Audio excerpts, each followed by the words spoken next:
Now, if Victoria is here, all right, where he can touch her without stepping forward, that is very difficult for her to do any kind of defense, because once he starts his attack, she has to read the attack and then react to it.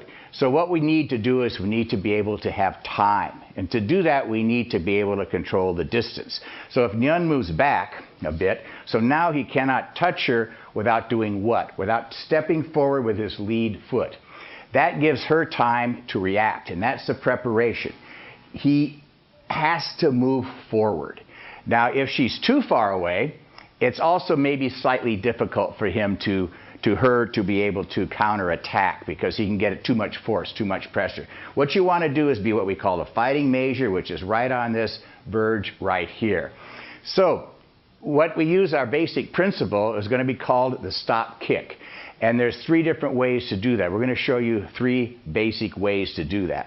One of the ways is just using a shin knee side kick.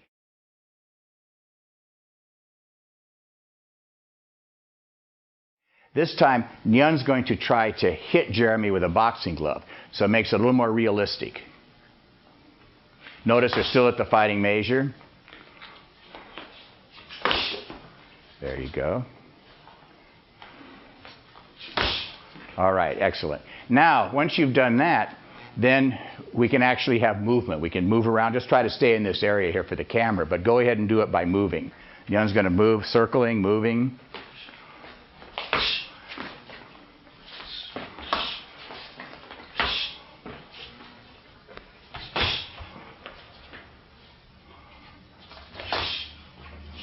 You know that they're both in right lead.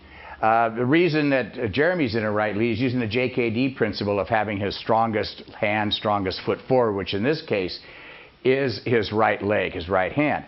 Nyeon is also doing the JKD with his right lead. Since so many people are in left lead, we also practice, we don't have to show it, we also practice a lot against the person in the left lead. To do that, you would just simply put the shin guard on to the left lead. Another way of doing the stop kick is what's called a simple leg lift. In that, in slow motion, when Nyeon's there, he starts to step forward. In slow motion, all he's going to do is just lift his leg and let him run into it. It doesn't have a lot of power in it, but it does stop it. Now, if Nyeon is way back here and rushing in, that's not going to work, because he's going to get too much momentum. But from the fighting measure, it's hard for him to develop that much momentum. Even if he shuffles forward very fast, boom, he still will be able to stop him. All right? So let's just do a couple of those.